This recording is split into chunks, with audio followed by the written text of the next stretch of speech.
I want to tell you about a song, not because I'm a music critic, not because I discovered something nobody else knows, but because a lyric I'd technically heard before stopped me cold one night and named something I'd been circling for weeks without being able to say it.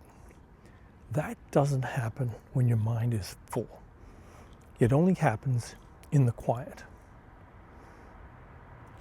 I walked past the TV one afternoon. My kids were watching something. Alice in Chains was playing in the background. I'd heard them before, back in the 90s, registered them vaguely, filed them somewhere as not really being my thing. But this time, something was different. My mind wasn't running its usual program. No work to prepare for, no schedule to maintain, no next thing pulling my attention. For the first time in longer than I can honestly remember, there was space.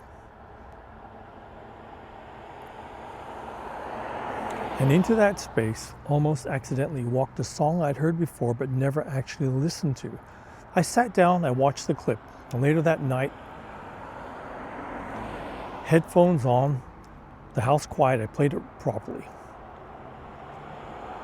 Now, the line,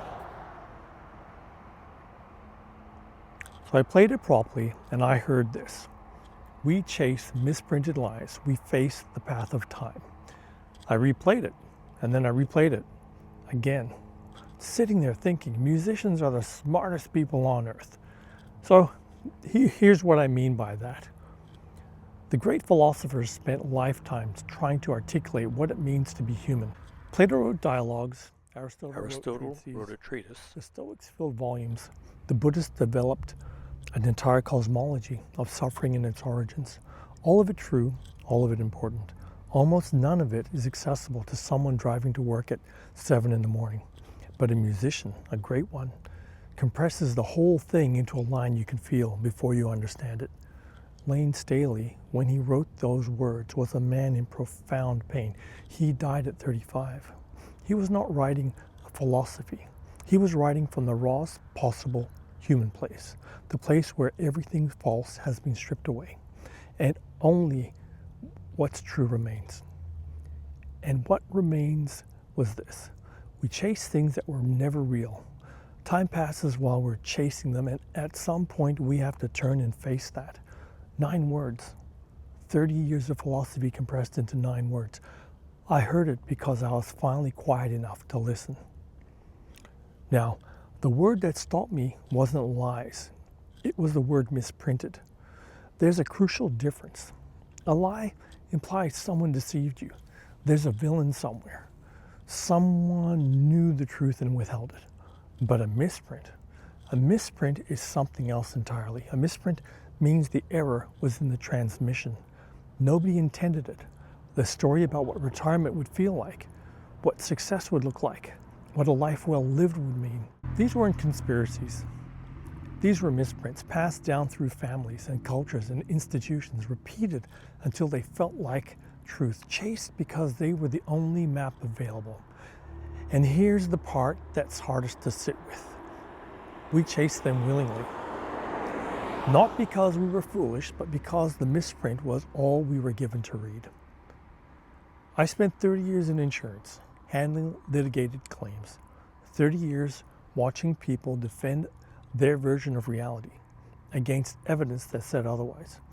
I thought I understood something about the gap between what we believe and what is true. What I didn't fully appreciate was how completely I was doing the same thing. The misprint I was chasing looked like this.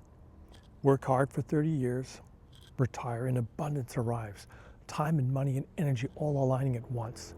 The life you deferred finally becoming available. That's the map I was given. That's the map most of us are given.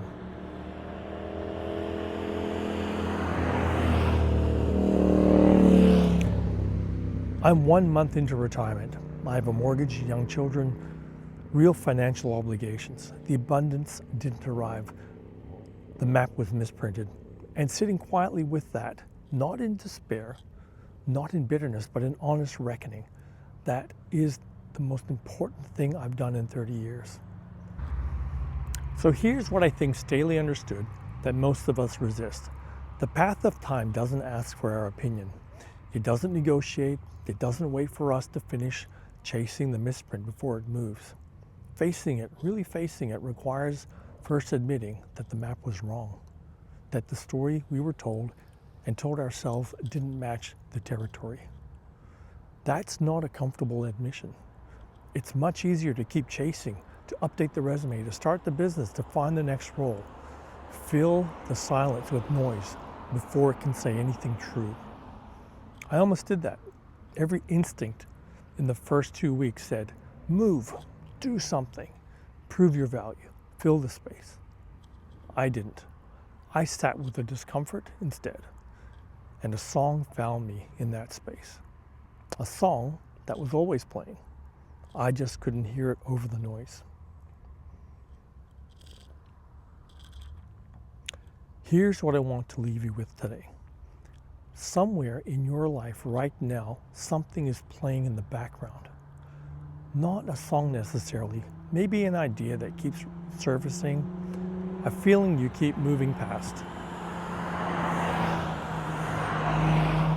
A truth about your situation that the noise of routine has been drowning out for years. A misprint you've been chasing.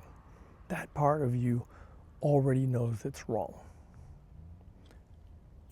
The question isn't whether it's there. It's whether you're quiet enough to hear it. You don't need to have retired to find out. You just need less noise. And a little courage to sit with what surfaces when the noise stops. I'll see you next week.